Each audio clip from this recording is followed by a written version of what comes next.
are listening to Goof On Radio with Rich Giordano.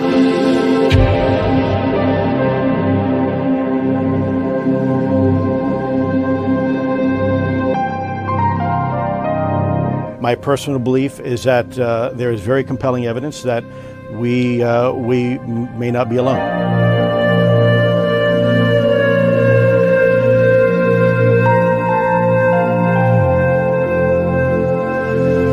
There has been and is an existing presence, an ET presence. It's not going to make a difference.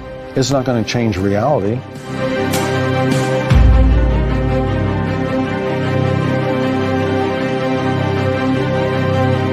I believe, as do the other folks that were on the flight, that when we visually saw it, that it was something not from this world.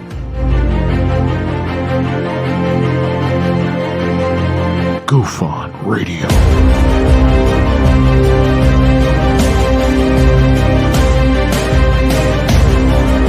You were either in or you were either out, brother. But the cream will rise to the top, oh yeah. Goof On Radio with Rich Giordano.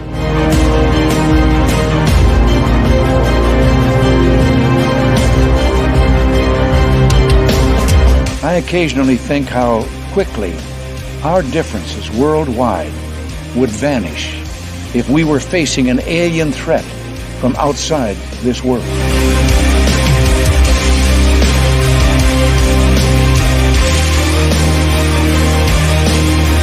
Goof On Radio. Remain seated, please. Permanecer sentados, por favor. You are listening to Goof On Radio with Rich Giordano.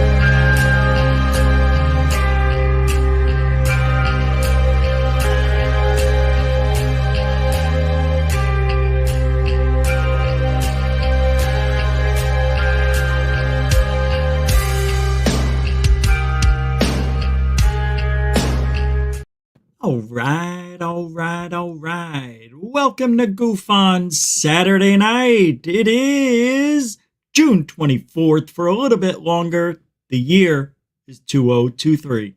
How are we, everybody? I know. What am I doing here on a Saturday night? Hey. I don't know. I just thought maybe, I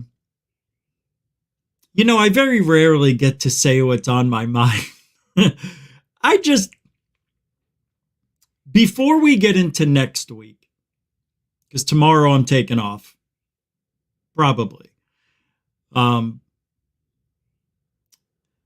just wanted to, maybe, I don't know. It's hard to move on from this subject matter with these guys, all these people that are in ufology saying this, doing that, claiming this, claiming that.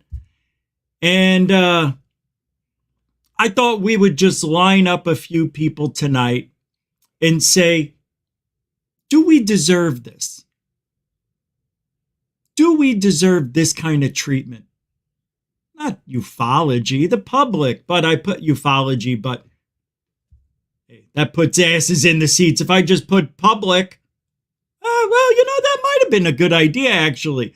Public does deserve much better than this. Damn it, I should have put public now that I think about it. I may change that thumbnail. Because it isn't fair. It's not. I'm in the middle of a private conversation with Fessler about Grush. I DM'd him today and asked, what are you so mad about? Why am I on your shit list again? Just because. And then I explained the Grush thing. He wrote back, I haven't read it yet. But the first line, and I'm not going to tell you what he said, really. I don't know yet, but it reads, you threw Grush under, and then I don't know what it says. But I'm interested to know what Fessler thinks, because he's a voice in the community, and I thought we made up. Why didn't he just come and talk to me about Grush?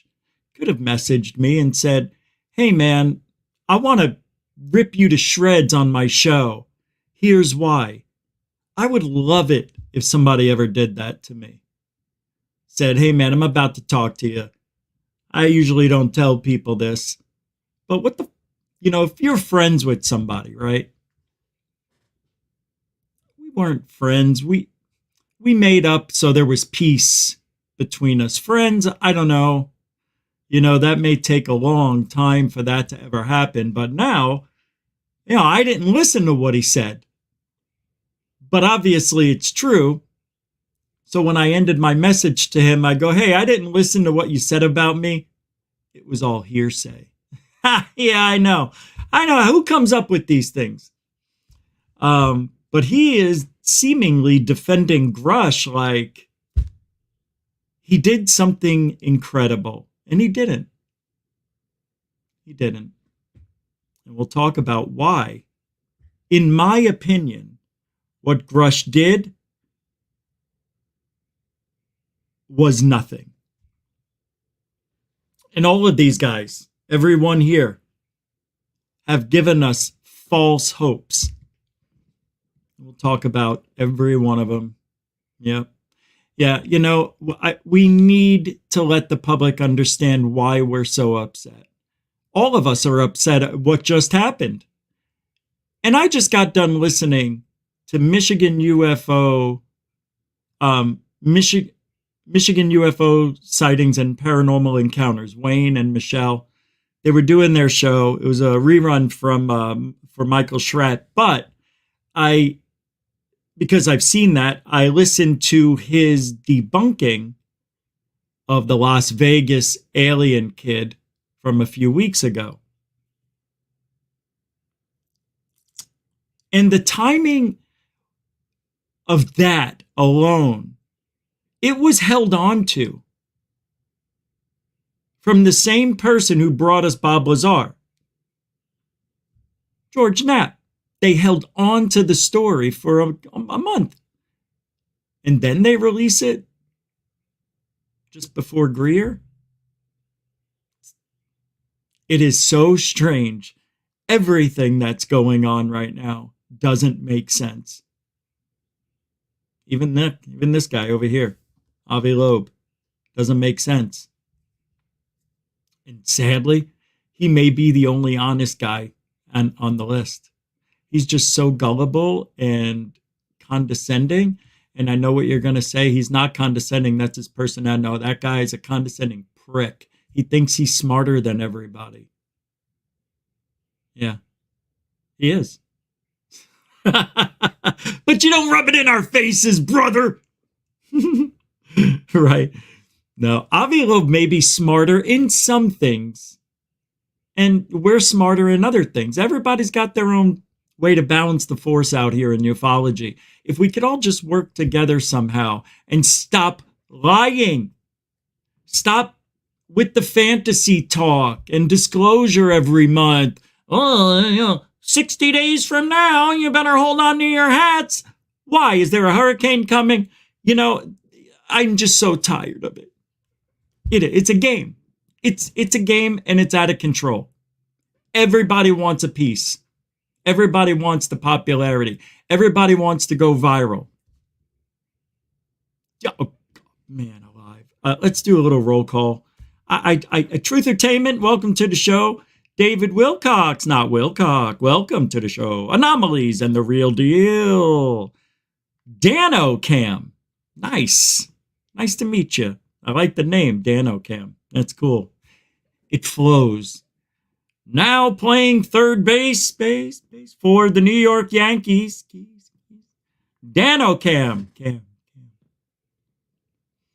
Den Bob. Welcome to the show. Samo, Goofonian Rockstar, MEM. What's up? How you doing? Good? How's mom and them? Pyramid 7. Hey, what's up, man? Buttercup. I almost said it. That would have been strange, Buttercup. Oh, I still did it anyway. Derek Kennedy. Hey, what's up, Chief? How you doing, man? Good to see you. Intergalactic Angler. Welcome to the show. Hey, oh, Nathan. Thanks for filling in for the Quantum Show tonight. Richie, I got to work, so damn it. Oh, it is Saturday at 10.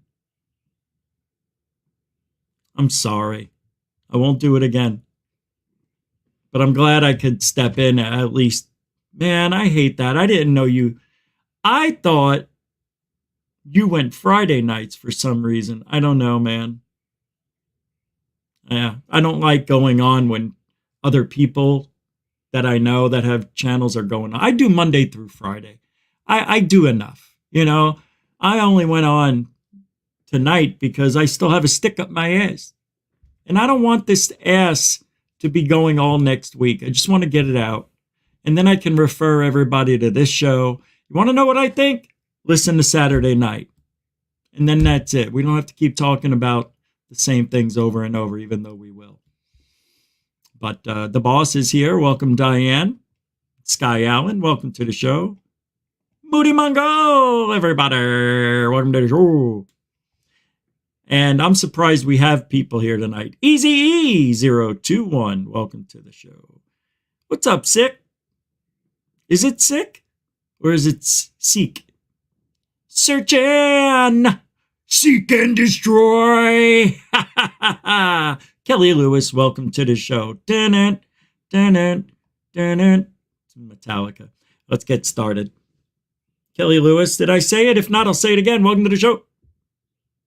FAP just got here. What's up, bro?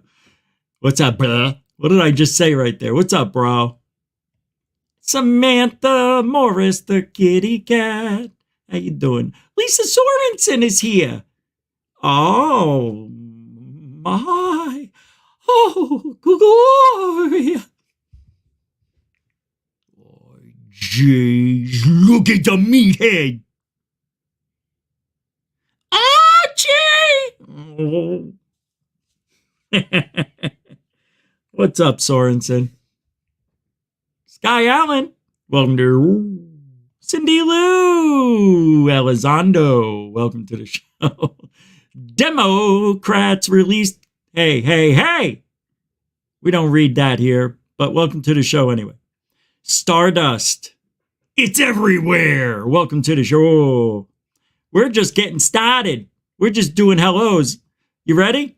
All right, we'll start. If I didn't say your name, doesn't mean I don't love you. Paula Faust, what up? David Rogue, what up? Mick. Welcome to the show. Thor Panku! Get your Thor Panku dolls at the Goof Font. Yeah, they still haven't approved it yet. The Goof Font store. 24 to 48 hours. It's 48 hours. Well, tomorrow morning it will be. I think it'll go through tonight.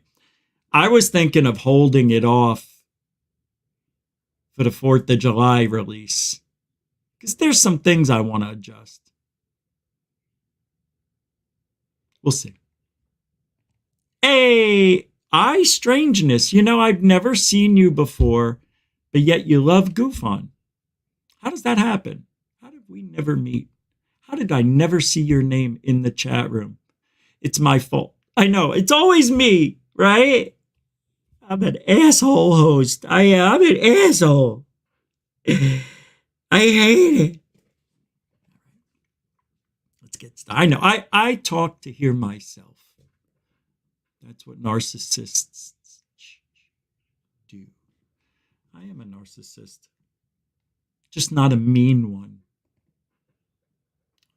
I want to be mean. I don't have it in me to ruin somebody's life like they can ruin ours. You know?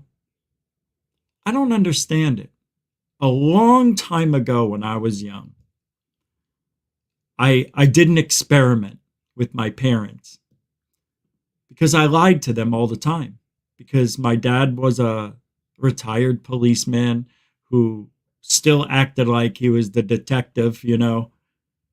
Everything was a conversation to an argument. Hopefully you didn't have an argument. But they were short, no violence or anything, just verbal abuse, you know. Get out of here. What are you, stupid? Don't be an ass. You know, shit like that. But water on the duck's back. I think it does sink in, though, after a while. But I decided one day to tell. My parents asked me, "Where were you?" And I decided to tell the truth. I said I snuck out and I went over to Bill's house because you won't let me out. So I taped up the alarm system so the alarm wouldn't go off when I opened up the window. I taped it up like hours before. So you thought by the time I went to bed at 11, I fell asleep and I left around midnight. No, you didn't. Take a look. I still kept it taped up. Holy shit. Well, I mean, you told the truth, but you can't be doing this shit. You can't. And I thought, it worked. I told the truth. They didn't flip out.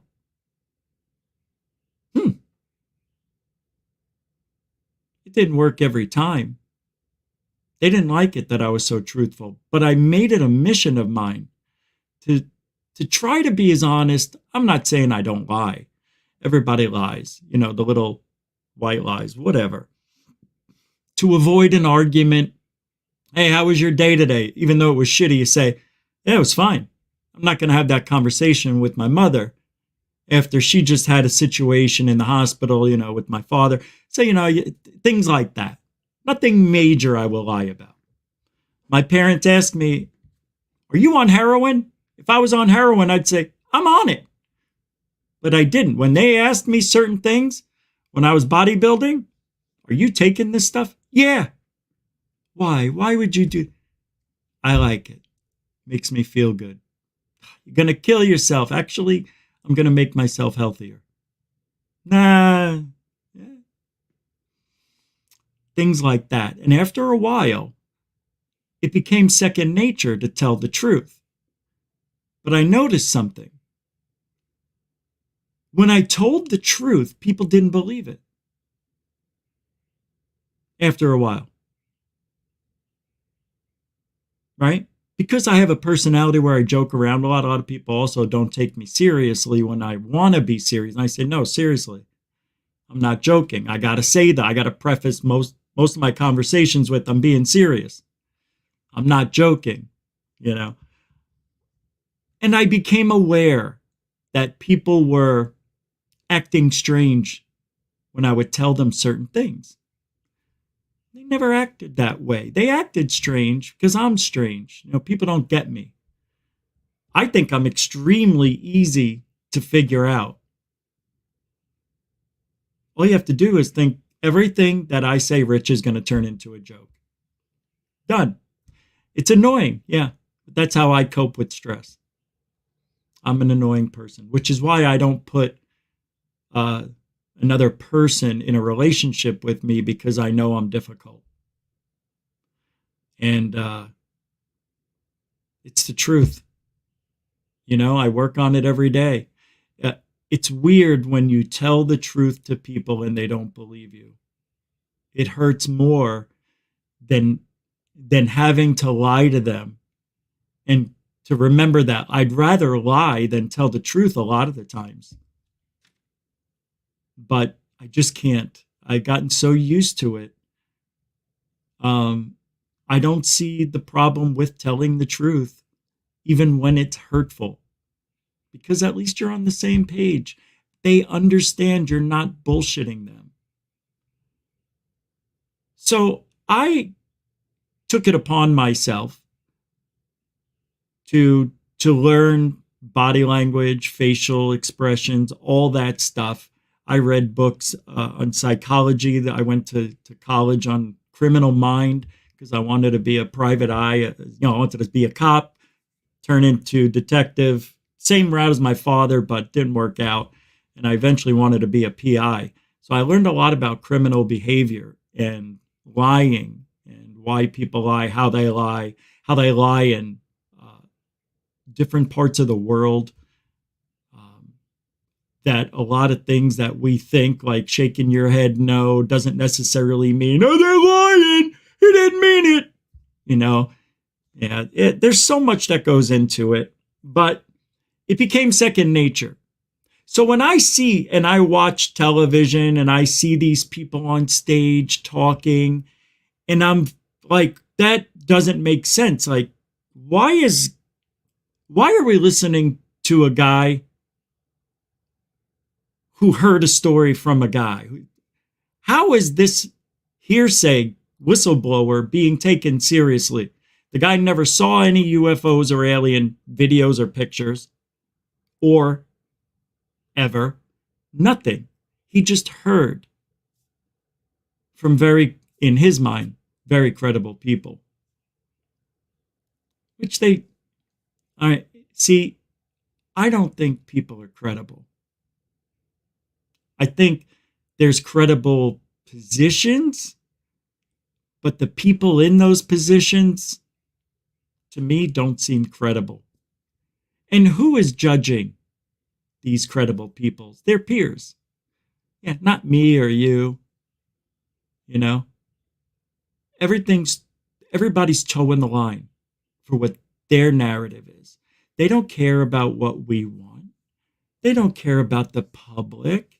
You really think they care about ufology at all? No. Everything that goes to mainstream media is for one thing only: ratings, money, advertising. That's what it is. Being a news agency, anybody can do it. We all have the right to do it in the United States of America. We are all press by our God-given right of the First Amendment. Freedom of press, freedom of speech. So, with that being said, all of us can do this. We can do this, but we cannot get on mainstream media unless we know somebody. Right? I put a video out to Tucker Carlson about 3 years ago, and I don't know who called me, but apparently it was somebody who said they were his producer or whatever. And we talked for about 45 minutes. He was vetting me, and all that stuff. And he says the only way Tucker Carlson would have you on is if you had a video or actual alien evidence or the video of inside of a craft. It would have to be major.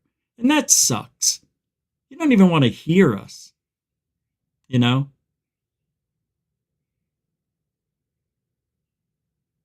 We're being used, and I don't understand it. And for Elizondo, those 3 videos, the threat, all that was to get the office, Arrow. So now why?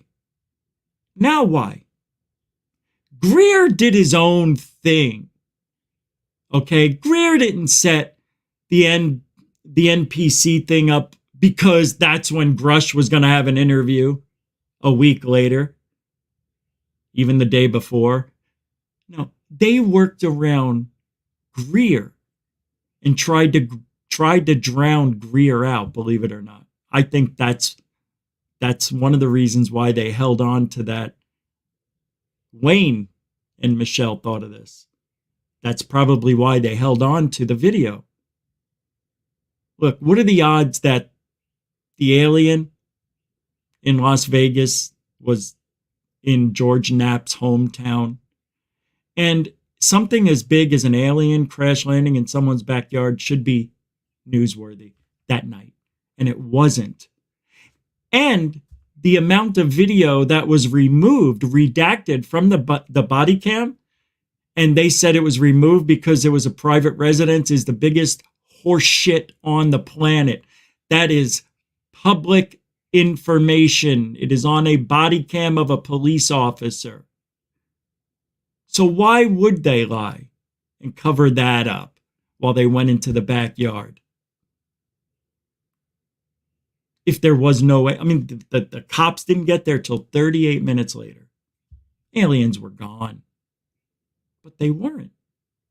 They were there, hiding behind the fence. shadow figures appearing above the fence. And I'm trying to believe this shit. I'm trying my hardest. I want to believe. But now I don't. I don't.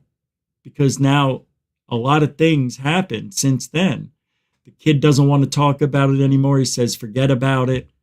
You know, the cops put up cameras on this guy's house. Strange.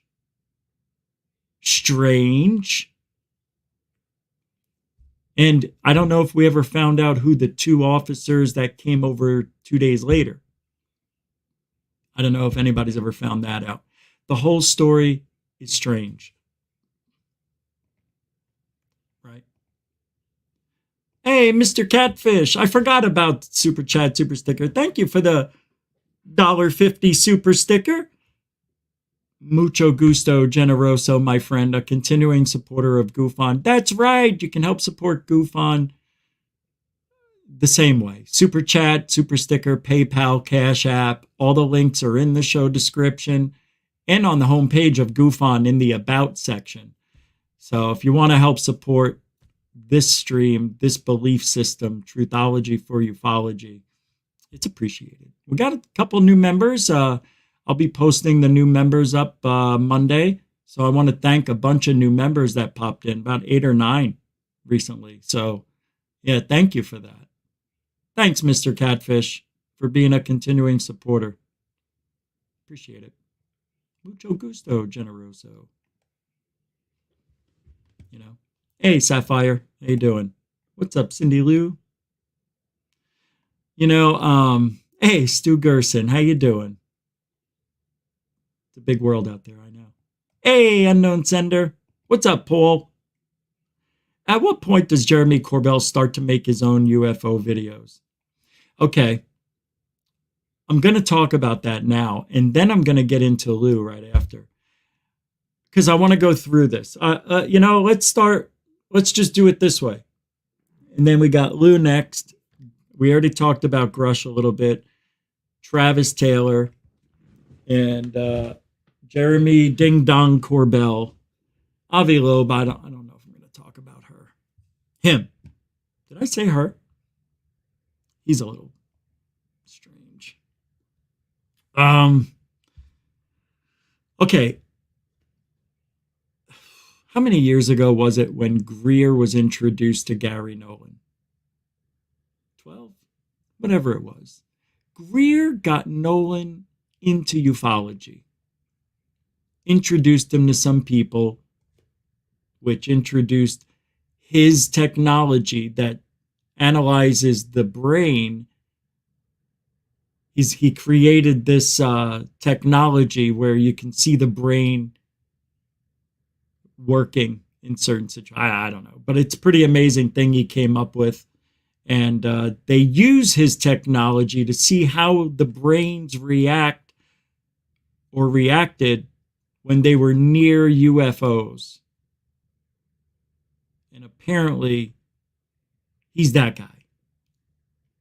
He's the guy who used that machine to analyze the brains of subjects who were next to UFOs. And subjects, military subjects, Navy, Air Force, Army,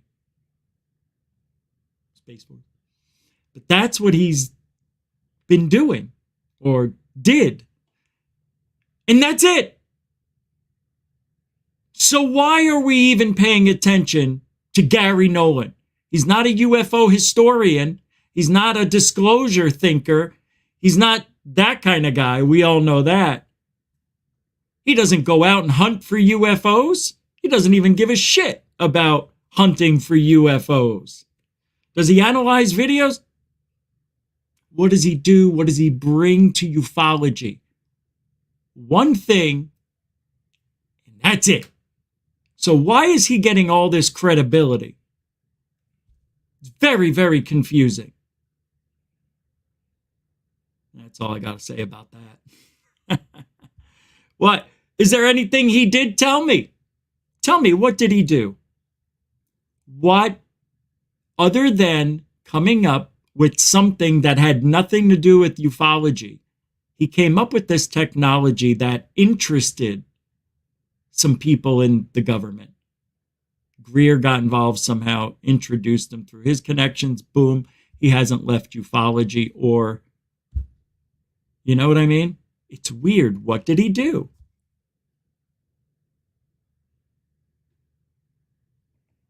Oh, yeah, true.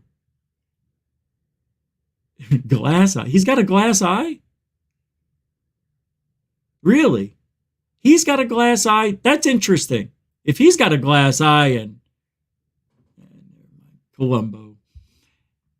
Gary Nolan, Glass Eye Nolan, was brought in by Corbell to add, quote unquote, scientific clout to their wild claims. But how? You know what I mean? Like, what's his experience in seeing UFOs and analyzing the evidence? You know? Well, if they were next, I could just hear Gary. Well, Jeremy, if these pilots were next to the UFOs, it's possible their brains would have detached off their skull. Like the skin of an orange. Or peeling a banana. Thanks, Gary. Appreciate it. That's all I can say about that. You know, what else is he going to say? You got problems with your brain peeling from your scalp? Let me know. I'm Gary P. Nolan, and the P isn't for professor. Gary Nolan. God, give me a break. Hey, what's up, big fat creep? His right eye is glass? Oh, look at that. I don't know if I'm buying that. I don't think so. I don't know. I'm going to look that up on my own, but I'm not going to make any jokes yet, but I'm going to keep an eye on it. Why? Hey, what am I here for if I can't make a joke? Huh? That's why nobody takes you seriously, because you joke around. If you can't tell the difference between what's a joke and what's serious, then I'm doing a good job. Porky Rabbit with the $5 super chat says, recently got introduced to ufology. It seems like there's a ton of division in ufology. Greer, Corbell, Lazar fans, etc. But then others call them frauds.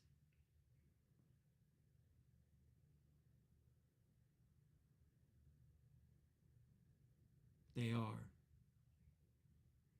Sadly.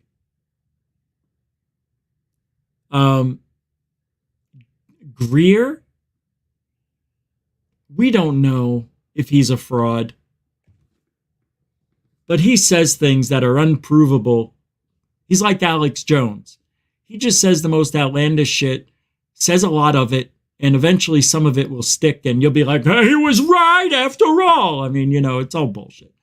Corbell is all bullshit. Everything about Corbell, every video, every piece of evidence he claims is unidentified isn't. He's getting stuff that has been misidentified as UFOs and using it because he can get away with it. If he was showing us real government UFOs, the way he's doing it, even though he has permission, and that's why he has permission, but if they were real UFOs, it would be a whole different ballgame. Jeremy Corbell would not be posting real UFOs. So they give him stuff that looks like, Jeremy, it looks almost identical. Nobody's going to know the difference between this and what really happened with the real UFO. So just show this.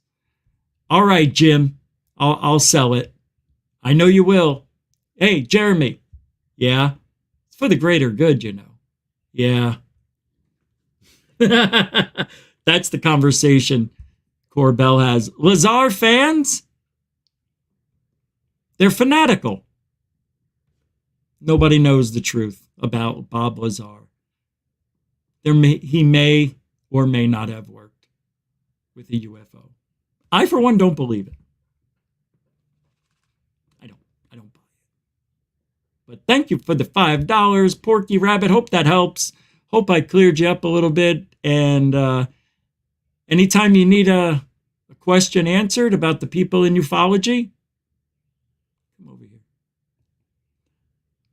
I'll tell you what it's all about. Seriously. I haven't been wrong. Was I not right about Lou Elizondo? I was the first to call that guy out. Not because I wanted to, because everything was all wrong. Anyway, we talked about Grush.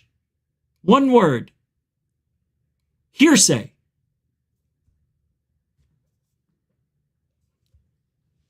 This guy down here. Wait, here. 2 T's, Travis Taylor. This guy has bad ethics. He was working on ancient aliens while he was working for the CIA about UFOs. Oh, I forgot to mention that. Remember that? Oh, it just slipped my mind. Hey, look, you can't trust. He is the biggest untrustworthy guy. Corbell's easy to figure out. Corbell has no morals.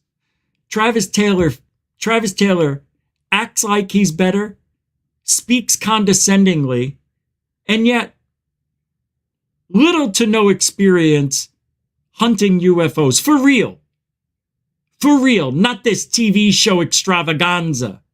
Okay? That's all powder puff, third grade science project bullshit. And it isn't paying off. Where's the payoff with that show? It's like what's that other show where they're looking for the gold, that island? What is that? You know, where they can't find the gold and all the silver and everything. Catapult Island. What is that? What is the name of that? What is it? You know, it's like, it's the never-ending money pit. I hope Skinwalker Ranch comes back next year so I have material for the show. Travis Taylor sold out early. Not only did he sell out, but he lied to his friends. I couldn't talk about it because, you know. Yeah, we know, because the conflict of interest, and you knew if they found out it would raise little hairs on the back of their necks, and you didn't want your friends to question, why is he in the CIA? Still in the CIA? You still in the CIA? CIA? Did he say he's in the CIA? He's in the government? Taylor, Travis, 2 T's? He's in the government. You still in the government? Where'd you go? You're still in the government? You son of a bitch. How dare you look me in the eye and tell me you don't know shit, and you're working with the government, the CIA. Prick. Anyway, we gotta be back here tomorrow. I'll see you then. Want to do some dinner? Unbelievable. You know who's right behind me? No. Corbell, but we already talked about him. Well, let's move off this for a minute. Got an interesting sighting to show you.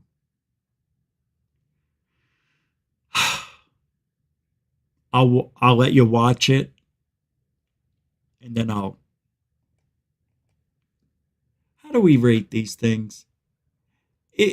When you see this, let's do a rating system with the numbers 1, 2, or 3. 1, it's a UFO.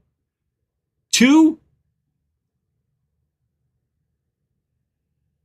well, you can't say it's not. I guess 2, it's not. And 3, you don't know. I don't like 3s, but if you don't know, you don't know. And that's okay at this time. It's not a poll. I just want to see where you guys, how you think this looks. What, you know what I mean? Here we go. This comes from Think Tank, or as I like to say, Stink Tank. This is not bad. So, 3, 2, English. Al día siguiente, 29 de junio, se presentó este objeto Speak English, you dirigiéndose de prick, la zona del volcán Popocatépetl hacia la zona Popocatépetl. norte del parque Iztapopo, pasando por Istanbul. enfrente del volcán Iztaccíhuatl.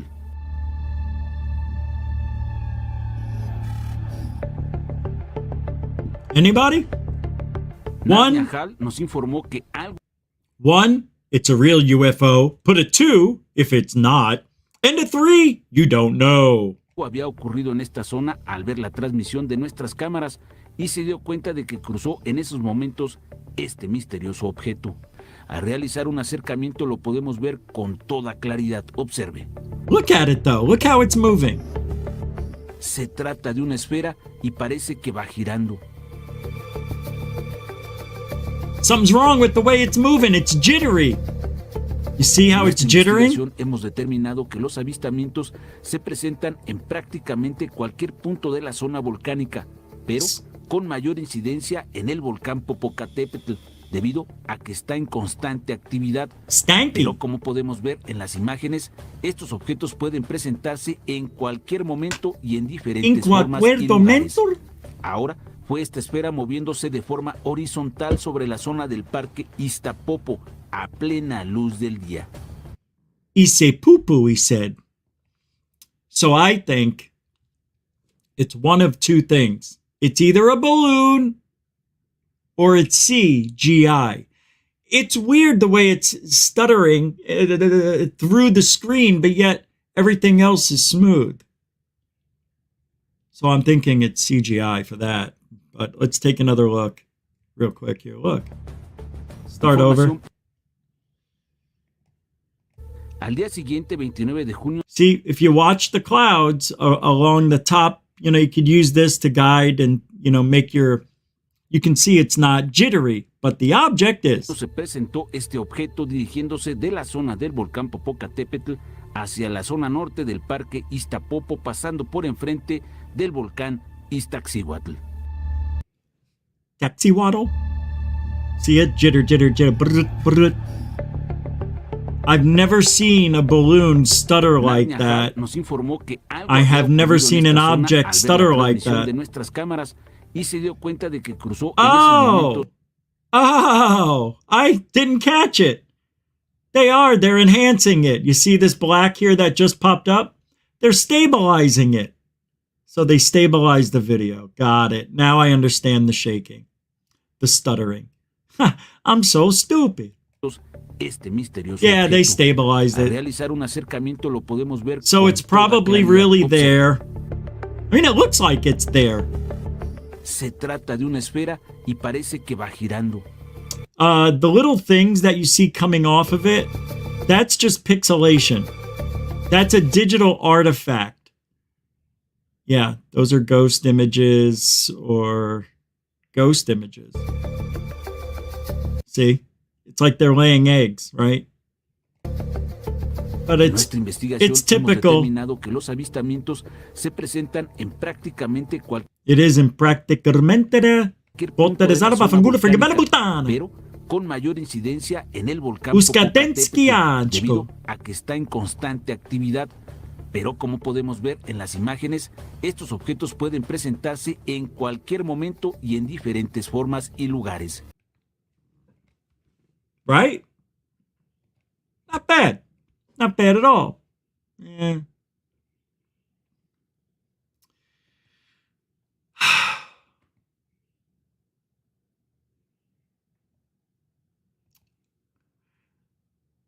Okay, there was a sighting that happened in Middletown, Ohio. This is one of the worst fake videos that's out there right now. Also, one of the witnesses interviewed, Caden Little, is a TikToker with 1 million viewers and, well, followers. So this is going viral on the talk of the tick and the twit. Here it is up top. No volume? No. Yeah, it's fake.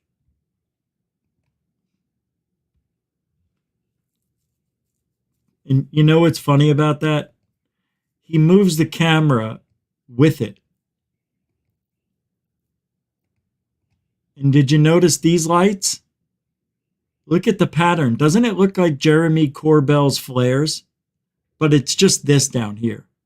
It's these lights. It's the street lights down here. But it's so funny how it looks just like Jeremy Corbell's. And this guy, this object goes so fast, but yet the guy can still think quick enough to follow it. It's the stupidest fake. Yeah. He follows it immediately. It's fake. You just can't do that. There's no way anybody would have been able to figure out where it was going. Anyway, that's what a fake looks like. It's on an app. You can put that on your phone and make a UFO video. Pretty sad. But this is the internet. And people are going crazy for alien and UFO attention right now. It's very tough right now. Everybody's defensive, too. You can't say anything without somebody jumping down your throat. And especially about Grush. It's weird.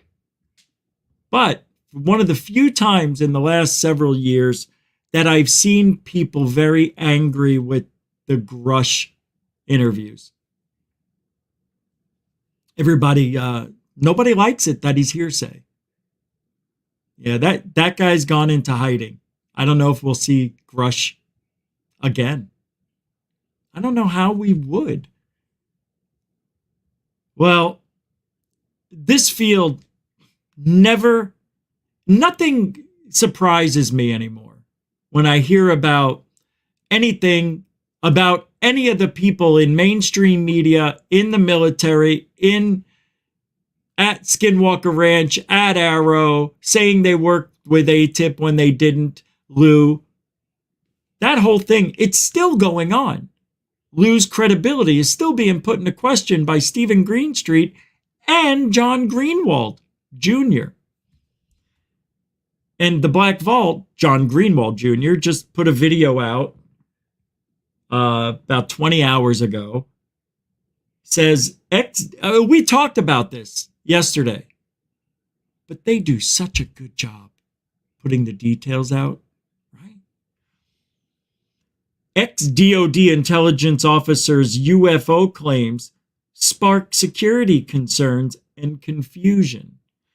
Pentagon memos reveal. That's what I'm gonna play it. It's not long.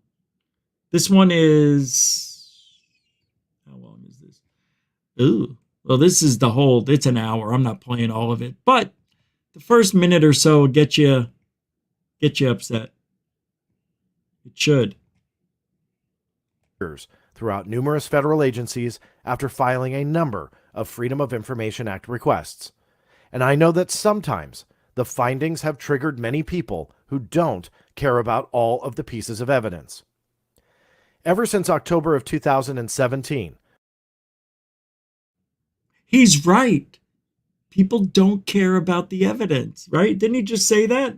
People who don't really care about all the evidence. Triggered many people who don't care about all of the pieces of evidence. Why? Why do they get mad when they do a little more research and find some stuff that just isn't adding up? Isn't that what we're supposed to do?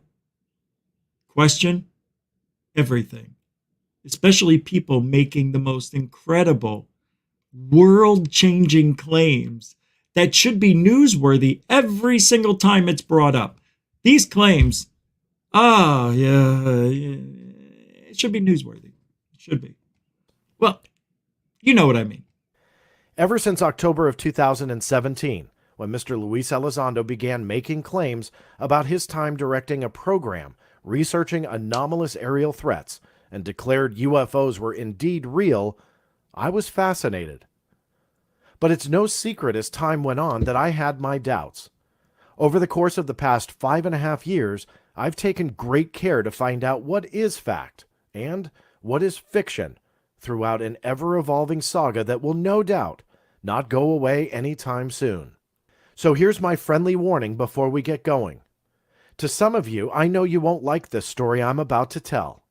Some don't care about what happened in the halls of the Pentagon back in 2017, because in the end, we got UAP videos and people are talking about UFOs in the halls of Congress years later. And that's all that matters to these people. That's why they don't care if we don't get the evidence we're demanding. Because they don't think they need to. Let's say they brought the evidence out. The discussion is still going to happen, according to them. So there's no need, no rush to get the evidence out. We're still talking about things. We're still figuring it out. We're still feeling the planet. This may take 2 generations more if this is true disclosure. I just don't see the next 4 to 5 administrations, presidencies, I don't see them having this vision that's happening today. These people that are doing whatever is happening now, they need to stay on it and keep doing it until the evidence is brought out. Or what is it all for? The conversation eventually will be one that will be common knowledge, is what they're hoping. And common knowledge kind of gets boring. So when it gets boring, that's when they're going to drop the hammer, going to open up Pandora's box. When they run out of stories, when they run out of whistleblowers, which they'll never do because they have endless amounts of stories and people that love telling stories and people that need money to tell the stories to help the greater good of whatever it is the government's doing with this secret technology. We pay them to keep things secret from our adversaries. There's no way they could tell us they've got alien technology. I don't think they do. No, scratch that. I think they have alien technology, and I think something just happened recently, within the last year or two, or maybe more, that they're going to be, they don't have, like, they have their own land. Like in Arizona, like they have Area 51 where they can do all their test flights and all that shit. And in Arizona, they have the Tucson gunnery range and also the other one that's over South Mountain. So they're able to fly their F-22 Raptors and all sorts of stuff over there secretly. But when you have craft that are doing 30,000, 40,000 miles an hour, you need a little more than a 1 mile long runway. Capiche? There are going to be sightings, and there's going to be strange noises, and it's going to be really radical the next few years. We need, and I am, starting to look up again. Shit's going to happen. I'm telling you. I think that's why all this is happening, because the technologies, they're figuring it out maybe. Or maybe they figured it out. Well, whatever it is, they know that people can see their shit because they have no other place to fly there. I mean, they can go over the ocean, but they don't want the thing to blow up and then sink, and then they can't get it. So that's why they do some of this over land, some of it by the Arctics. But if these are real UFOs, and the technology has been reverse engineered to the point where a human can fly it,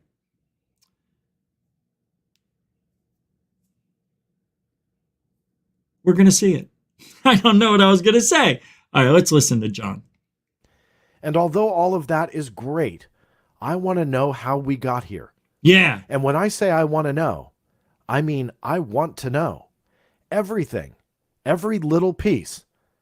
But I do know that not everybody is the same way. I bring with this story only verified official documents obtained through official means, and I've tried to string together firsthand testimony given in different ways from different people over the course of years. Official documents don't equate to the truth, but it is part of the story. I try to back up everything I can and put the puzzle pieces scattered on a large table closer together so we can finally see what the picture is, all right. or at least get a glimpse. Let's get there, John. Inside the Black Vault with me. I'm your host, John Torrey, that I know some people are really not going to be happy about. Memos. Now, as I just stated, I want to state again, just because things come from official documents does not automatically make everything gospel, but they are pieces of the puzzle. And that is why I have always aimed to get this type of material, because it tells the other part of the story. For years now, we have heard various aspects of the story of Luis Elizondo and how he came out of the Pentagon and why he came out of the Pentagon, and his resignation letter stated that the DOD wasn't essentially taking UAP serious enough and it needed more action. All of those types of stories are great, and they could absolutely very well be 100% true. But now we're starting to see the other side of it, and this is what this video is about. This is what was going on within the halls of the Pentagon in late 2017 after the New York Times published their article. Now, hopefully you have all had a chance to see the article that I published earlier this morning. This breaks down with great detail. Admittedly, it's long, but it had to be great detail about what this is all about, why it's important, why it's a essentially inside look, and why we need that inside look to decipher what was really going on. Because when you only have one side of the story, even though it may be right, it's still not the whole picture. And this gives us a little bit of a... God, I swear he listens to what we say here. That's why I like John Greenwald.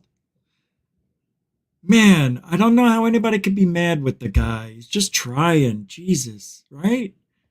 Sneak peek into the other side, into the Pentagon, and the confusion that was going on around. Which is purpose. It's all done like this on purpose. Nothing is supposed to be easy when it comes to UFOs. That's why they changed the names, the acronyms. Why do you think they keep changing the directors and the people and not telling us they have programs when they have programs? Why is it confusing? Because it's one of the biggest secrets ever.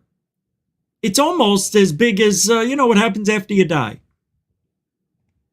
Luis Elizondo's resignation and the security concerns, not only over his resignation, but also the actions that he was taking outside, and also how those videos popping up, the FLIR one, the gimbal, and later the Go Fast, how those popping up in the New York Times was not necessarily a good thing and very much welcomed by the DOD. Less about them being about UAP, although I'm sure that played into it, but more so, and we'll get into this, but more so the fact that they were potentially classified.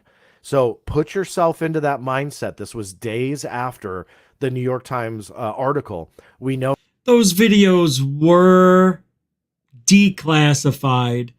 And if you remember, it was written at the bottom in a little box that said drones and bags or garbage or something like that. Oh, now that the videos were deemed unclassified, and we'll get into that as well. So before anybody reacts to that, like, oh, this who cares? It was later determined unclassified. No, let's forget about that for a second, because this is chronologically days after the New York Times article. So it creates a very interesting look inside what was really, really going on with all of this. So let me go ahead and pull up the documents themselves.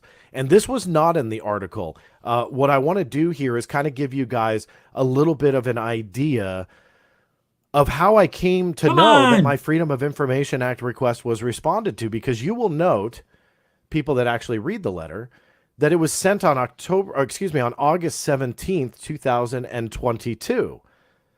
Now, here's the weird thing. Why am I writing about it in June of 2023? That I would not sit on something like this unless there was like more to the story that I was pursuing, and to essentially give depends on the story, but to give it the respect that a story deserves, to ensure that I have all the pieces of the puzzle for that respective piece. Something like this, all the pieces were kind of there for this, so I wouldn't sit on it. So why is there that big discrepancy? Well, here's the weird thing, and again, I did not get into this in the article, but I figured I would tell the story here.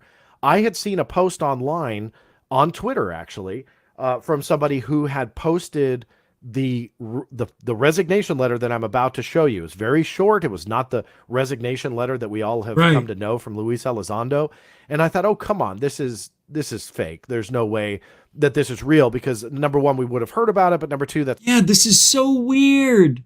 There were 2, I think maybe 3 resignation letters that came through. One was delivered by Lou. Another one was delivered by some unknown dude. And then the third. It's not his resignation letter. So what's going on here? And then there was a snippet from another document it turned out to be real. It was from this. But the only reason I'm showing this is to show you how crazy that the whole thing is. It's like, if this was a simple story about Lou, oh, he quit his job at ATIP because the higher ups, just weren't, gung-ho about getting evidence. So Lou's going to go out on his own, right? He quit. He was tired of it all.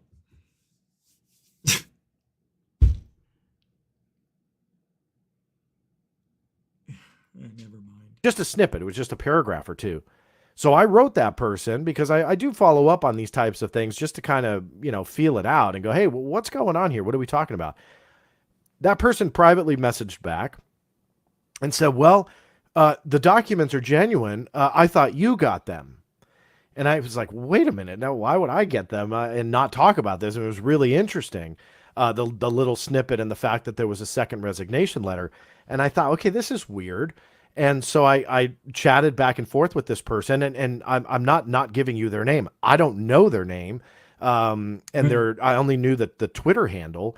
And it got really bizarre by the end. But in the beginning, as they're saying, well, we think we got the documents from you, and they kept saying they ended up sending me a heavily watermarked PDF file through a encrypted email.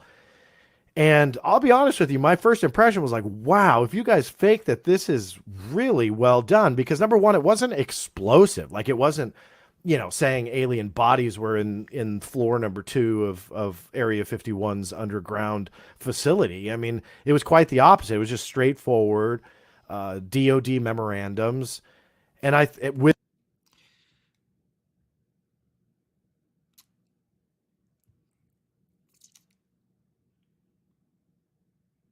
a lot of, I see what you guys are saying. Again, I don't understand it. I understand what John, I'm just saying, I don't understand why there has to be this maze that we have to go through to get the information on Lou Elizondo or anybody that's involved with the UFO scene, involved with UFO programs. And when they make it a maze and make it difficult for us, the civilians, to find this evidence, it's going to make you question why. Why they make this so difficult to find? Then they'll say, oh, no, you got to be exact. You got to type it in. Everything's got to be exact. That's why they keep changing the acronyms, because they make it harder for you to find out what the newest thing is, or you got to be so specific about the dates of the program that if you put it in wrong, even a little, they'll give you back incomplete or unable to find. So it is a really detail-oriented job that Greenwald Jr. has here. He knows what he's doing, but so does the government. Playing stupid is what they do best. And I'll be honest with you, I watch a lot of videos where people are working in government. What happened? IQs dropped like from intelligent to barely able to put your pants on. With redactions, which were weird because the redactions actually look legit. And I'm like, wow, this is really fascinating. So Come they're on. touting this material from this case. I had a open Freedom of Information Act appeal on it from years ago. And all right, I'm lost. It's too much. I'll put the link to that. You get the hint. You understand? John Greenwald Jr. found something. It's interesting. And it is. So go check it out. I could pull up some another part of this. I don't know why.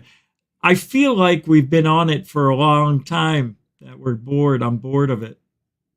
So if I'm getting bored, you got to be bored of it. But John he shows a lot of cool evidence here. I'll just show you because John did a good job. Hate to be that kind of guy. I mean, he brings up a lot of stuff here that this would take forever to go through. Just showing all the inconsistencies over all the documents and everything that's about Lou, and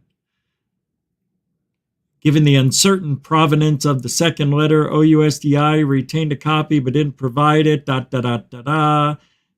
get the runaround. One person says this, they tell you to go over here to find it. You go over here to find it. They tell you to go back to where you just came from. It's a whole game. And then by the time you get it, the stuff's redacted, unable to decipher, and you wasted hours and hours of your time.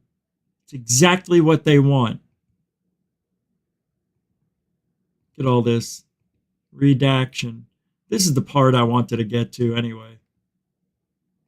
Lou's resignation letter. Do we care? But I have to. Obviously, links to the recorded interviews that I've done or that I reference, and give a lot more detail there. Now, a couple big notes that I want to deal with this video, and then I'm going to end it here for you. One thing that I tried to explore with Mr. Elizondo and Christopher Mellon was the videos. The videos obviously were a big security concern inside the Pentagon. All indicators were just based on how people were acting and writing in emails, like Mr. Elizondo's classified email, that potentially those videos were classified. That was a big... Right, okay. So, here's how you know more bullshit is pouring out of the Elizondo, all that shit back then. Eventually, we saw the videos anyway. It's a game. They tried to make it look, oh, it's important. It's so secretive. We don't want anybody to see it. Go ahead, show everybody. Huh? We changed our mind. What gives? We just don't care. Go ahead. Why? What's wrong with the videos? Can you keep a secret? No. Me neither. They're birds, drones, and bags, and balloons. But we're telling everybody they're UFOs. You use the videos. Yeah. See what the public thinks. I bet you, Lou, I bet you $1. I bet you $1 that the public buys this shit. You're on. Lou, you want to shake on it? Sure, I'll shake on it.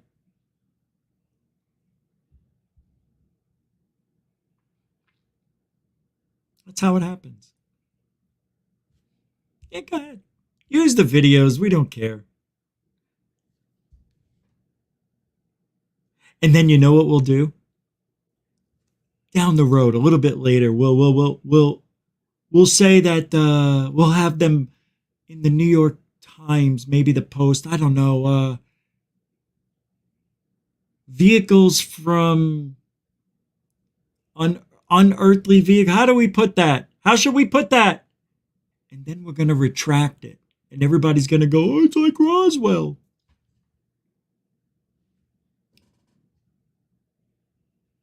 That's how it happens. I bet you $1. The public buys it. You can tell them anything.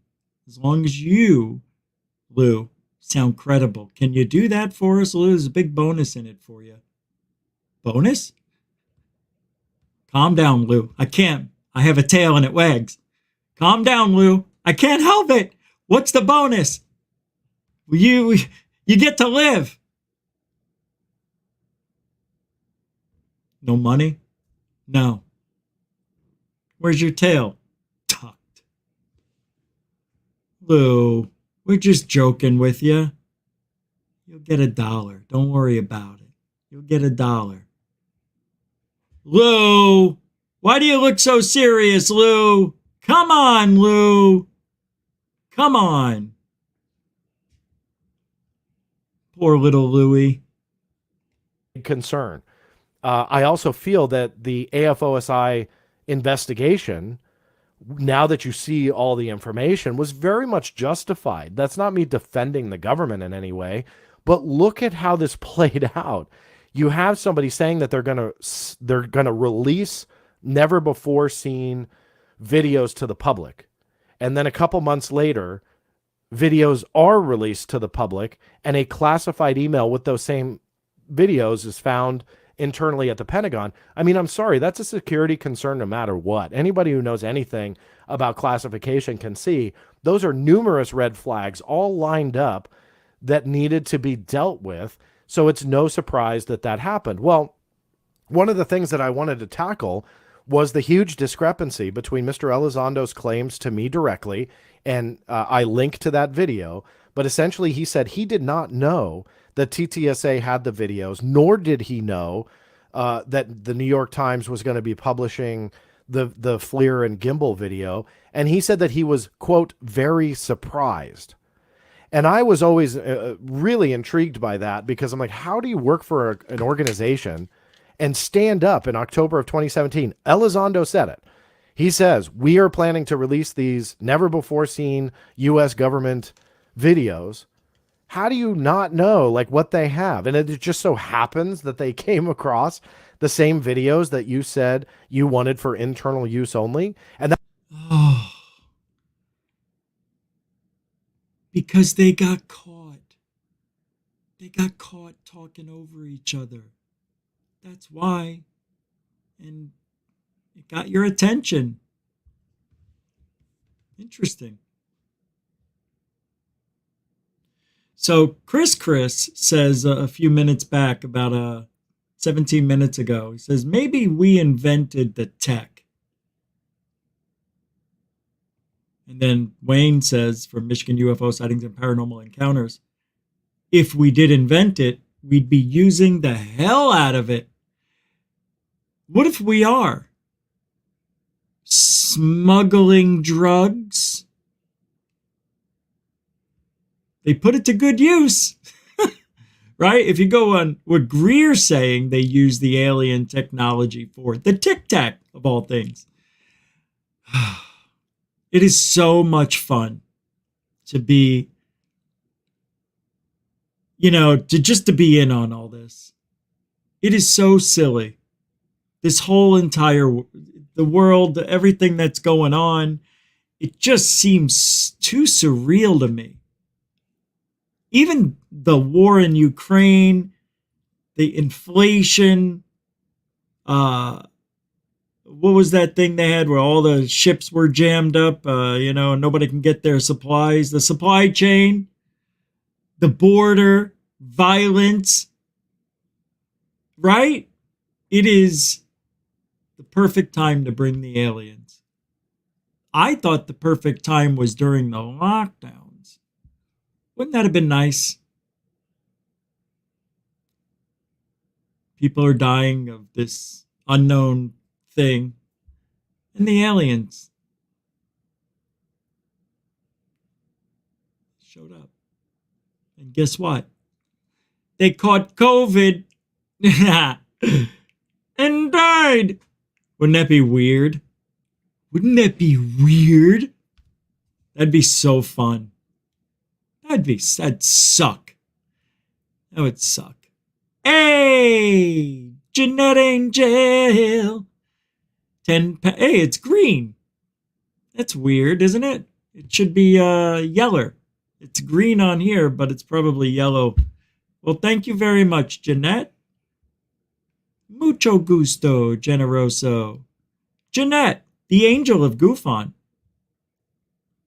That's from that movie, The Angel of Death, The Edge of Tomorrow with Tom Cruise, where he kept going back and reliving and trying to figure out how to beat the aliens. Great movie. The Edge of Tomorrow. And she's so damn sexy in that movie. I don't remember her name. I don't even know she had one. Yeah, she was hot in that movie, though. She's okay, but she looked good in that movie.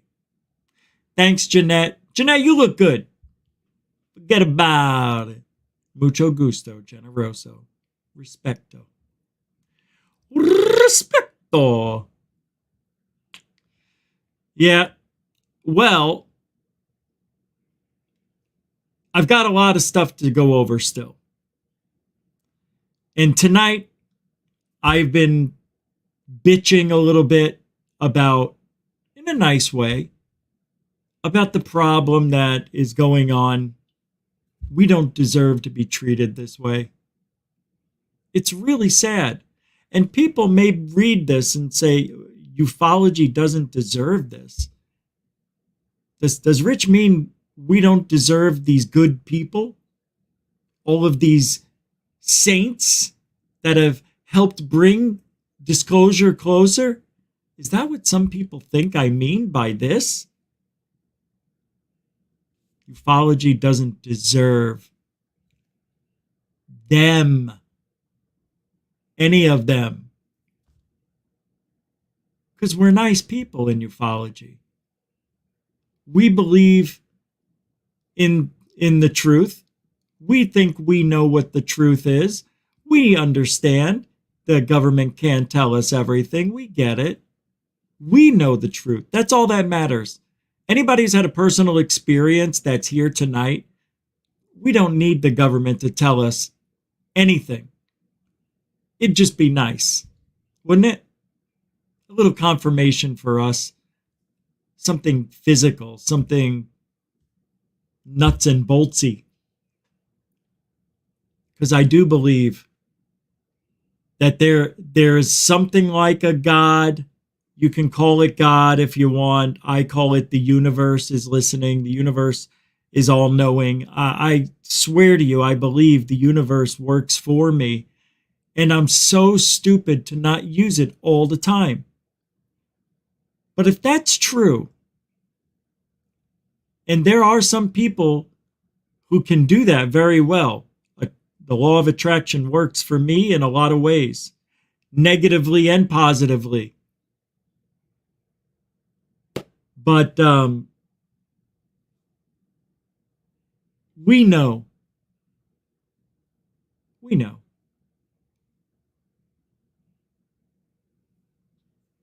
And I think the public knows. The public thinks aliens are already here. Or they're on their way to murder us all. Either way, the message has been put out, and the public has their own idea of what they think is going to happen soon. And I've talked to some people on and off camera, and they have pretty much said different things. You thought I was going to say they said the same thing. Everybody seems to have a different opinion about what's going on with all this UFO alien talk. You know what that tells me? That their plan, all of this ain't working. The message is not getting out there properly. It still has the stigma attached to it, even if you use UAP. It ain't helping. That's why it's going to take 1.5 to 2 generations to get to that. I'm talking 15, 20 years down the road. Starting now, we've got 20 years. If this is the beginning of drip, drip disclosure, at this pace, 20 years. Should only take 5. But I think they're scared. They see how the public reacted when they thought they wouldn't be able to get toilet paper. Remember? All those supplies gone. They tried to make it fair after a month of this, and elderly people can go shopping between 5 and 6, and then you get in line, and however many people leave, starting at 6 o'clock is how many people they let in.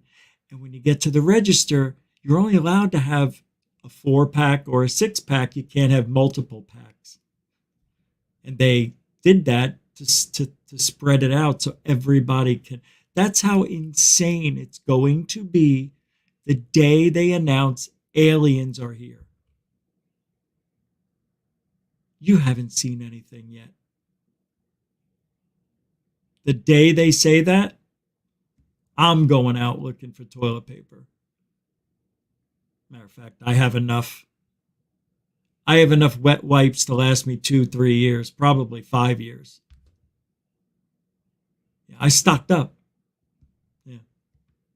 I gotta have my wipes. But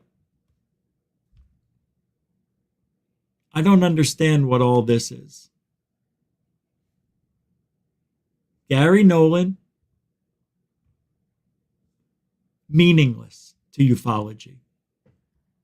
Elizondo, he did his damage and got the hell out of town, right?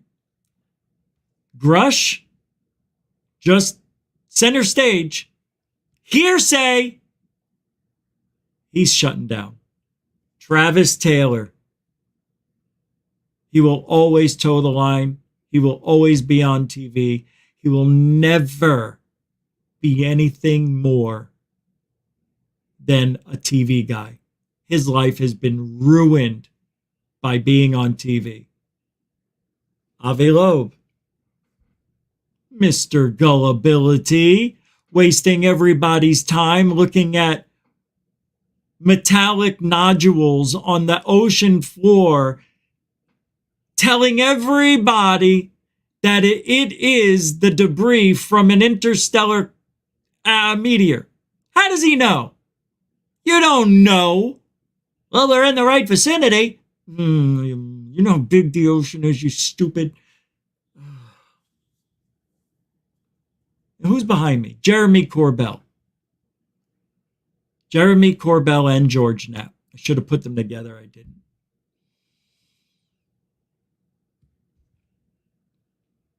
Jeff Garvey, hey, sizzle chest, that gouged all over the wipes. Hey, if you had gouged all over the wipes, you did it right. I'm proud of my wipes.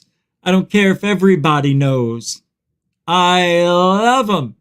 Been using them since 2006. Howard Stern got me on the wet wipes. The flushable. Let me tell you, it's a whole new experience using the wet wipes. I love it. I'm fresh, I'm clean, no dingles, no berries. Well, there wouldn't be anyway, at least on mine. Thanks, Jeff Davy. Throwing down a 5 spot. Oh, about halfway through the show. Mucho gusto generoso, sir. Hope you're having a good night as well. And a great weekend. Jeff Davy.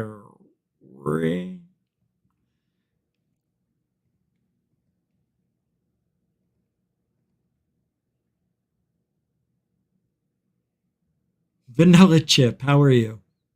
Hey, thanks for getting the membership, by the way. I know I said it already, but I appreciate that. It's nice to see you here. How you doing, Wood Elf?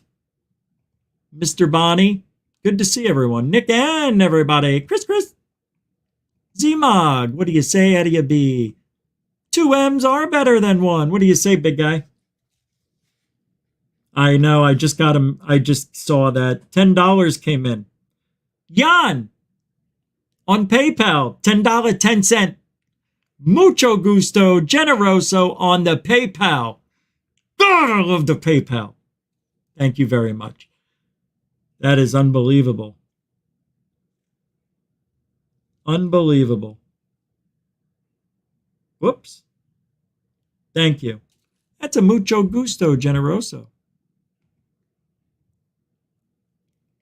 I don't know. Sizzle chest.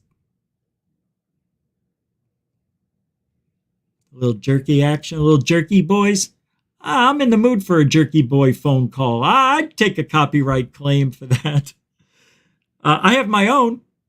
I know, I'm so stupid. I have these phone calls that I did that I should put them into shorts. I have those funny phone calls I used to do. Why? Bad Boy Channel for $10 says, thank you, by the way. I'm dying over the wet wipes. What? Do you understand it? Is that why? You know there's nothing better than a wet wipe on your bunghole. It feels cool. It's nice. It's wet. It's like somebody kissed your butt and cleaned it at the same time.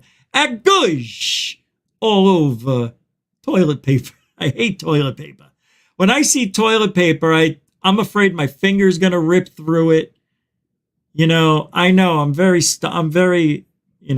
old. Thank you, Bad Boy Channel. Glad you got a laugh out of my wet wipes. It is. It's like being kissed every time you wipe your butt. I just thought of that. That's so stupid. Thanks, man. Appreciate it. Hey, this is Goof On. We talk about almost everything over here. I know. I was going to do an Italian accent and I stopped halfway through. Okay. Oh.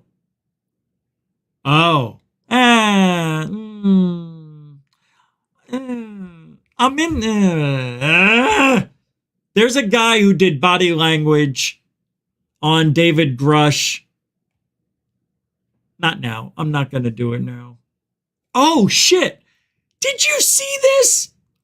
What is up with this new UFO legislation that went public today?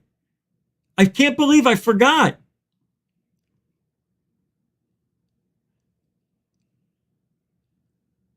Here it is. Let me pull it up. I forgot all about it. I meant to start the show off. This is amazing. I can't believe what's going on. Yeah, this got me a little pumped up. Funding limitations relating to unidentified anomalous phenomena. Any person currently or formerly under contract with federal government that has in their possession material or information provided by or derived from the federal government relating to unidentified anomalous phenomena that formally or currently is protected by any form of special access or restricted access shall. Yeah, you'll see. Oh, look how small the typing is. New and powerful UAP legislation made public today has been passed unanimously out of the Senate Intelligence Committee, a body responsible for providing oversight for all U.S. intelligence agencies. This new legislation has the potential to permanently clarify and alter the landscape of the UAP debate within public and consensus awareness. But what happened, and what does all this mean in simple terms? The facts. New UAP-related legislation has been drafted and has been unanimously passed by the U.S. Senate Select Committee on Intelligence. It specifically relates to UAP, recovered technology, not of this earth. It puts official restrictions on any funding associated with UAP technologies and mandates compulsory reporting by U.S. industry of any UAP-related holdings to ensure there is congressional oversight. It clearly and precisely targets DoD or Intel community-related SAPs, Special Access Programs, tasked with reverse engineering UAP craft or component technology. It enacts regulations on all non-Earth origin or exotic UAP materiel related to acquisition or crash recovery, and makes it illegal to fund any research for non-terrestrial technology unless companies report to the AARO. Oh my effing God, are you kidding me? Oh my God, they just want it all for themselves. And allow for inspection of materials within a 6-month window. So if you have any information regarding UAP and you work for the government, you have 6 months to let them know about it or face legal action, if I'm reading that right. See, I'm just a layman, right? I'm a blue-collar dick, right? What do I know? I didn't go to law school. I just know bullshit when I see it. This sounds like all that bullshit to me.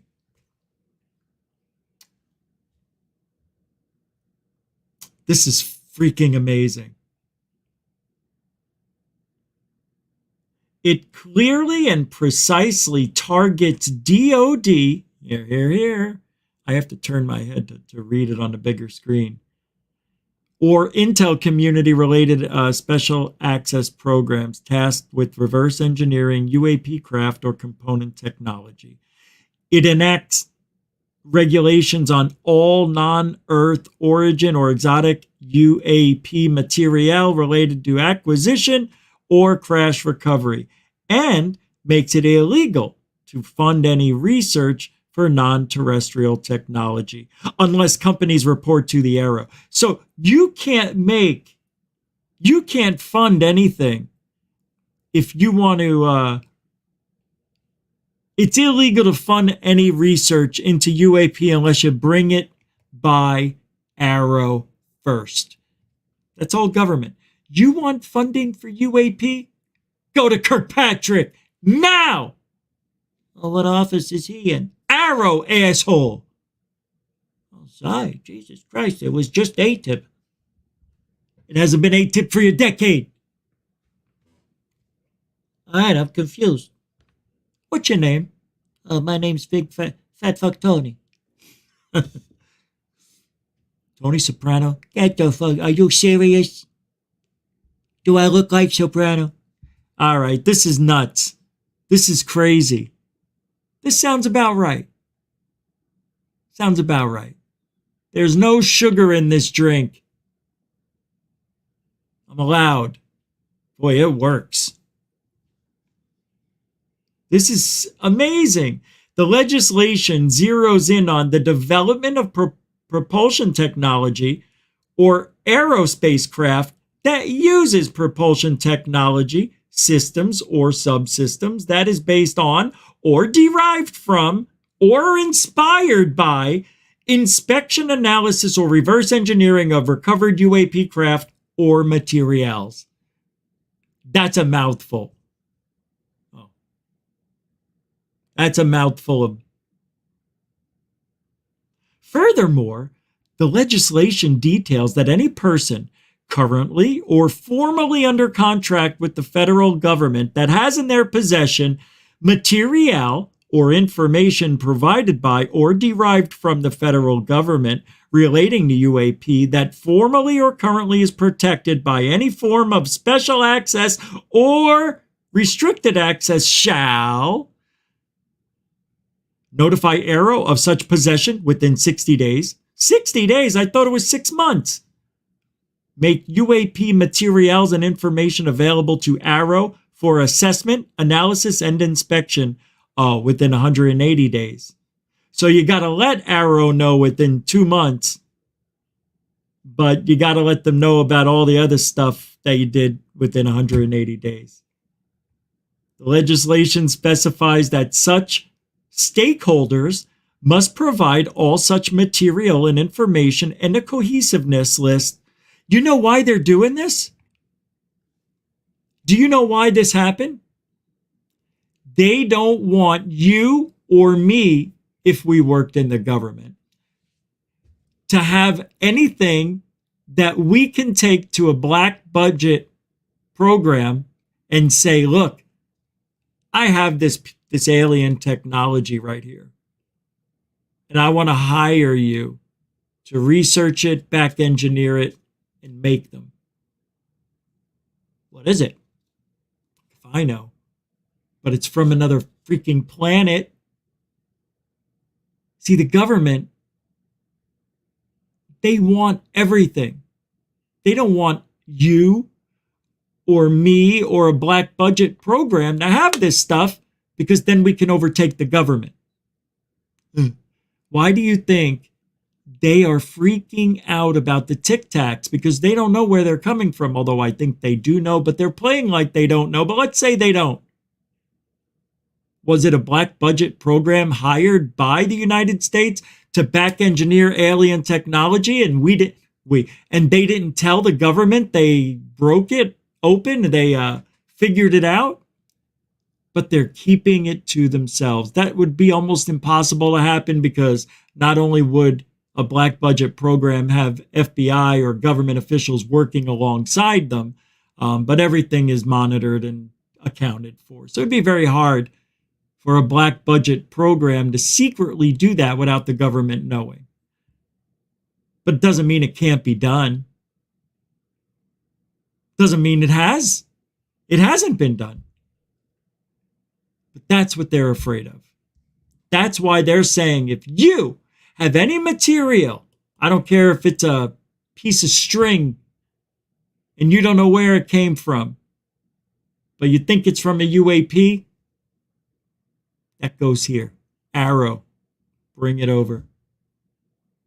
We need to know everything. They're scared because I think it happened. I think they don't know who the Tic Tacs are. Can you imagine if all this was true and they didn't know who the Tic Tacs were by, and they're coming into our airspace with impunity, as they like to say over and over again? Uninvited airspace. They're not allowed to be there, but yet they do it anyway. It sounds like something we would do to ourselves, to test our own pilots, to test the public, to test the reaction of a human when they see this shit.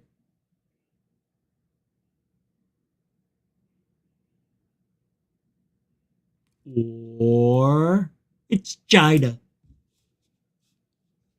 I don't know anymore.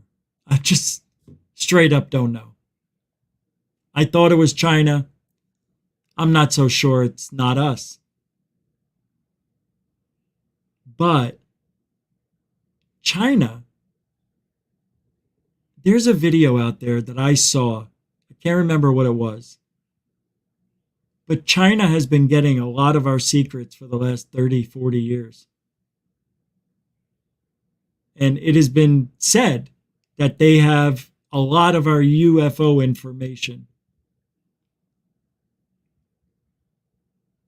Gee, I can't think of one person who could have done that. Gee, who's been in politics the last 40 years?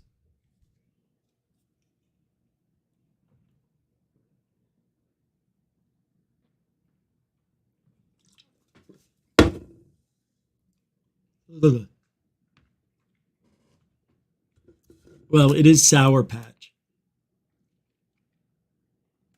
And there is no sugar. Oh, my fingers are filthy. You know what that's from? It's ashes. Come on. Come on. There we go. What an interesting night. Well, the takeaway to this is there is now significant evidence that advanced UFO technology has been obtained and sequestered by the United States and other allied nations.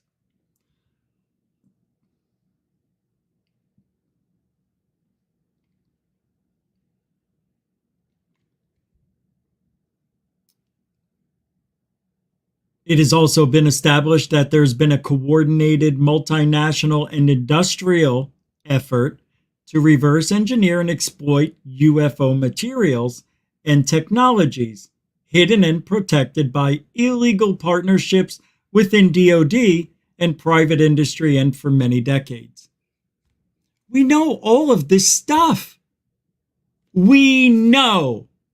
And yet, they're telling us again and again and again. And have you guys gotten it? Right? Have everybody figured it out yet? We keep running around in a circle. Everything here, all of these guys, sadly,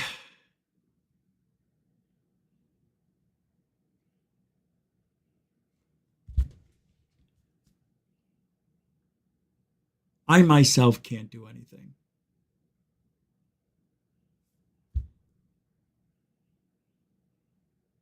I always think, like, because we have got to be heard on mainstream media. We have got to be heard. You know what I'm going to do? I'm doing this. I'm going to make a second video to Tucker Carlson because now he's got his own platform, popular and everything, right? I am putting a video out maybe once a week, just a 5, 8, 10-minute video to Tucker. And I say, Tucker, my name is Rich Giordano. I have a UFO channel on YouTube. And it has been frustrating to watch you talk to Lou Elizondo, Jeremy Corbell, Nick Pope, and others who work inside the government or for the government on UFOs, but yet you never speak to any of the population, a civilian like me. I've been in this field for 20 years.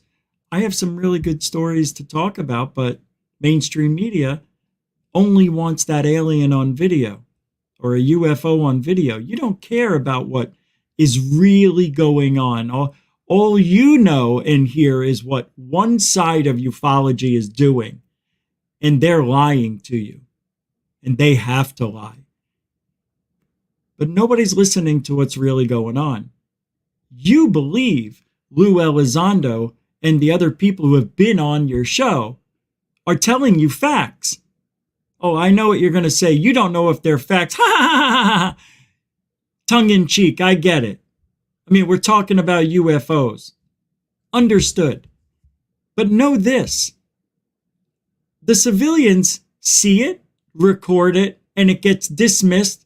It gets removed off the internet. It's deemed fake. It's deemed CGI. And you know, nobody's going to know the difference between a real UFO and a fake UFO if you keep showing us military UFOs that are actually flares and airplanes. Something like that. You know, I'll tone it down maybe. But I think it'll work. I do. I've got this vision of being on Tucker Carlson's show or Joe Rogan. I just have always had it in my mind. You know where I'll probably wind up? Russell Brand's show. I'm telling you, it is going to happen. It is. I'm going to do the law of attraction to make it happen. Let's test it. You can't just do the law of attraction and sit there and go, I hope it happens. You actually need to work towards it too. So if you're working towards what you want and you open up your mind to that reality and make it a reality in your mind, working towards it creates the reality twice as fast, which is why I'm very good at it. All right. So we're going to do that. I am going to do the law of attraction several times a day, seeing myself being interviewed by Tucker Carlson. See if it works. And I don't think it'll take but a month to get, and I'm talking seriously making a video a week to Tucker Carlson. I can't say his name. Tucker Carlson. Tucker Carlson. Tucker Carlson there. I like Tucker. But I hope his ego isn't getting too big. 80 million people watching. Jesus. That was the first couple of nights. Still good. But that's the thing. We need to get on a big show. It will change everything. It really will. Let's say we get on there. Can you imagine the shitstorm from the haters? Can you imagine?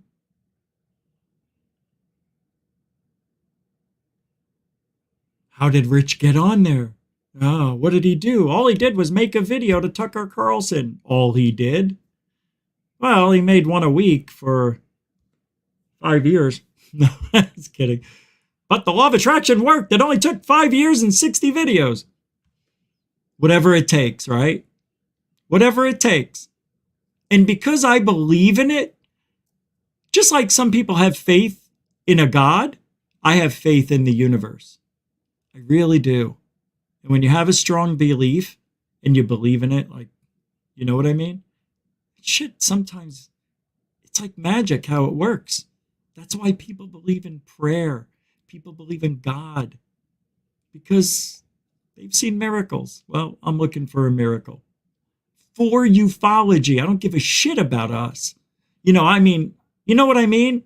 I don't care if the channel explodes. I just want to be heard. I've been holding it in. You know, the thing is, I usually do good under pressure. But Jesus, I think I'd be extremely nervous. And then you see these high school kids. They're on Tucker Carlson talking about shit. They look all composed. Yeah, but they're telling their story. That's all I have to do is just tell my story, right? Not my story, but what I think is happening in the field. Tucker's going to ask me. He's going to say it. You wanted to come on this show. You made a video addressing me, and you're here. Why do I need to hear what you have to say, Rich?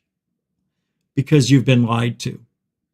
Since 2017, 16, forever. Every one of those people who came on your show lied to you about UFOs. I could name names, but I'll say one name, Luis Elizondo. What did he say that was a lie? You know, the whole thing is an illusion. Now hear me out. It always looked like Lou was doing something to get this office, to get this research, it looked like he was doing a lot of work when he was doing nothing. And now he's gone. And we're left with an office called Arrow that barely gets any funding. It isn't what we were told. And transparency is still non-existent. So you tell me, where did Lou succeed? Well, he did quit his job, did he? Do you know how many holes are in that story? You know how it is, Rich. They do that with these whistleblowers. It's funny because they always make these great claims, Tucker, but they never have the evidence. We need evidence. And these guys do a lot of talking. I've been hearing this for the last 20 years. Where is it? Why? What is so difficult about showing us a side view of a disc-shaped craft? What secret technology is China going to get from that picture? Well, it's not necessarily that it's the picture. It's the fact that we have UFOs in our possession. Maybe so. Maybe so. What, you don't think so? Well, I haven't seen it yet, Tucker. I hear a lot of stories. I feel like we do have something. unexplained. I think they may have found it in an archaeological dig site somewhere. But I tell you what, 127 UFOs crashing doesn't sound like advanced technology to me. So either we're figuring out how to get off this planet with technologies that crashed here because Germany was working on UFO technology and China was, and that shit just happened to land in Roswell. And well, you know, a spy balloon is a spy balloon, and what better cover story than aliens, right?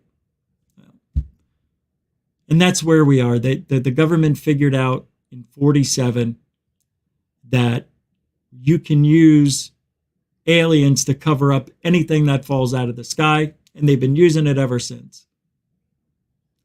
We live in a society right now where if you just say something, that's good enough for anybody, for half the country anyway. Just saying it makes it real. We've seen it. They want us to change the way we speak. They want us to change the way we go to the movies. They want to change everything for the smallest percentage of people on the planet. Well, I tell you what, the UFO community is much larger than that. And we want to be heard too. Nothing wrong with that. Nothing wrong with wanting to be heard. Why are we being left out of the conversation? Civilians. It's not right. What are you talking about, Rich? You're talking now. Yep. Yep. And you know how many people will see it? Maybe 1,500. Not millions. We need to be heard. Somebody has to do it. It doesn't have to be me. It can be John Greenwald. It can be Stephen Greenstreet. But they don't, well, John probably does have the same fire as I do, same passion. I believe John Greenwald Jr. does have that. I always said John Greenwald Jr. should be the ambassador for ufology. Not me. I'd be right there next to him, but I don't want to be that guy. I'll be there in case he needs me. I don't like having all that responsibility. I like to be free and do my own thing. I don't want to be, the center of all that attention.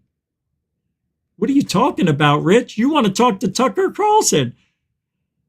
It doesn't have to be me, I just said. It can be anybody, but I'm going to start it. It worked 3 years ago. Maybe, I don't know. I have no proof that was Tucker Carlson's producer. But it looked like it and sounded like it was. Strange. We're living in strange times. Isn't it weird? It's weird. Think about it. Think about, like a lot of you are my age. 60% of you are between 40 and 60. My analytics tell me that. So I know you remember what it was like before the internet, before the 2000s, right? What did we have to do for UFO information? Go to the library, go to the bookstore. Hopefully there was something new with pictures, right? Usually there was 1 or 2 new books out there, but not a lot of pictures.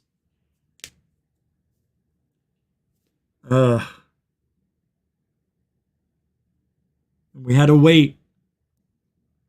We didn't know when a documentary was coming out. We didn't know when a TV was, not until like 60 days before it came out. There was no way to research anything that was coming on TV like nowadays. Now they have websites and you go to the IMBD, whatever that thing is, and read all about the cast, the crew, and behind the scenes stuff. And It is so amazing right now. We had nothing back then. Nothing. Oh my gosh. I didn't see this. Jeremy Quata? I hope I said that right. Did this said 11:35, 25 minutes ago. Thank you, man. I'm sorry I didn't see these. And this one too, you put down $6. Jeremy, thank you. I hope you're still here to hear my thank you. Man, I'm sorry. Thank you so much for supporting for the first time. You know what that means? You can't. You're family. When you're here, your family, when you donate, you can't leave. You understand? All right. Thanks, Jeremy Quata. I hope I'm saying it right. Quata? Quado? From Total Recall? Quaid. Start the reactor. Poof. Start the reactor. Thanks, Jeremy. He got me to laugh at myself. Appreciate it. You know, I don't like to complain, but I think what we're going through right now in ufology has got to stop. It is getting ridiculous. We've got a whistleblower that was hearsay.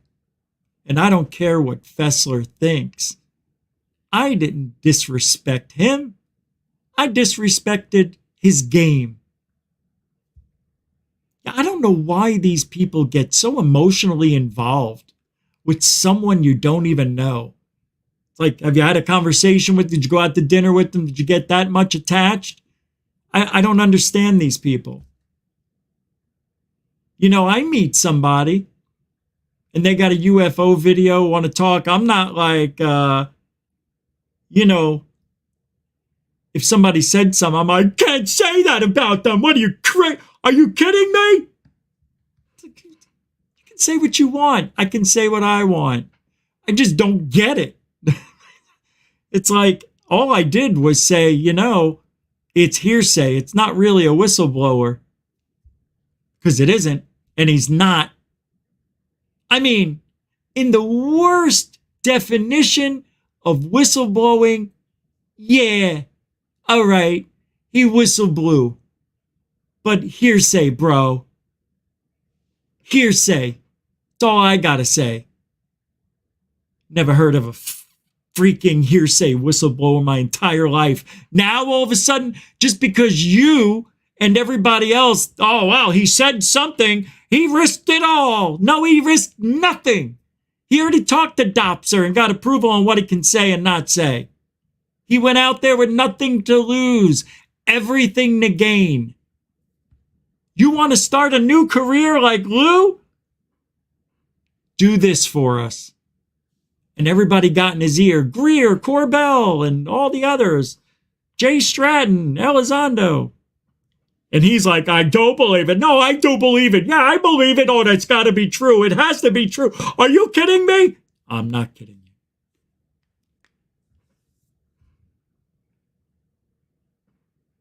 You can go ahead and believe him. But I don't disbelieve him and I don't believe him.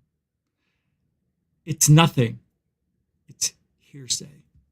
This guy right here, it doesn't make sense to me why he's in anyone's conversation until they get an injury to their brain by a UFO. Then and only then do I want to hear from him. Because what has he done that would make you believe he knows what he's talking about when it comes to aliens and UFOs? Where they come from, what are they? He has no freaking clue. Oh, Rich, he understands that radiation is separate. Yeah, bullshit. It's a fairy tale. It's a fairy tale. Speaking of fairy tales, these two corners right here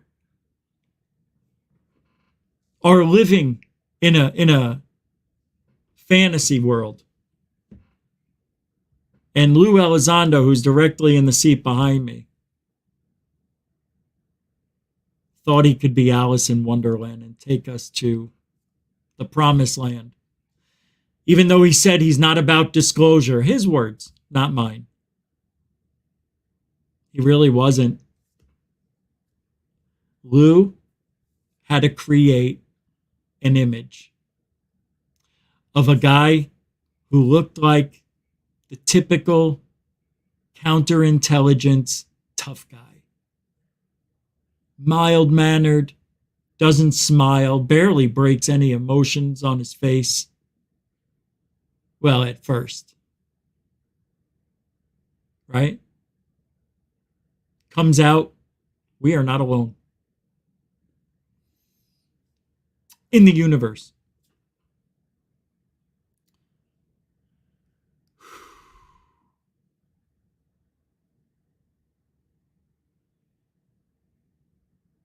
I didn't come here to tell you that. Thank you for hanging out tonight. That's it. I got it off my chest. Until next time, we'll be back on Monday. I'm going to put a video out tomorrow. Don't know what. It'll be fun. And that'll be for the members. There'll be TikTok video tomorrow. There'll be a short video tomorrow. Tomorrow's a busy day. But we'll be back Monday night at 7 p.m. Eastern, 4 Pacific. I did not change the hours of the show, like I said I was going to. And hopefully by tomorrow morning, we'll have the Goof On store. Maybe I'll hold it, the grand opening, until July 4th week. I missed the first day of summer. I had no idea they had to verify it. I thought you just put it in, hit play, and there's your store. But no, we got to make sure everything's on the up and up there, Rich. Credit card matches, all that stuff. You know, we got to get paid. Huh? Nothing? Huh? So we'll be back Monday for a live show, unless the only way we'll do a Sunday show if something super dramatic happens. And next week, I may drive to Fort Lauderdale, which I am thinking I'm going to do, to meet Greg O'Brien. So that's up in the air right now. Yeah, him and his girlfriend are going to Fort Lauderdale. It's 4.5 hours from me. And he said he would meet me halfway. I said, I want to go to Fort Lauderdale. So I have doctor's appointments every day of the week except for Thursday. But I think I'd want to stay the night and then come back home. But, 4-hour drive. It's a 9-hour drive. It's a lot. So I don't know what I'm going to do. But I want to meet him. And I like meeting you guys. And there's the ghost hunt that's coming up in a few weeks, which I need to call my partner who's supposed to come with me and set that up. So we'll be doing I'll tell you, it's a train depot. I love haunted train depots. It's right here where I live. I am excited about this. Yeah, I was able to get right in. So, yeah, I'm excited. Hopefully it won't rain. All right. Thank you, moderators and super chatters, best moderators in the business right here on Goof On. Super chatters, thank you so much. You can still support the show. All the links are in the show description. They even have a thank you button. Like, even after the show, like you're watching an old video and there's a button that says thanks. It's like super chat. Yeah, they still have that. Although it doesn't itemize when I get those, so I never know when I get them. Yeah. All right. And we do it here we have new members that signed up for Truthology. Hey, Truthology for UFOlogy for you.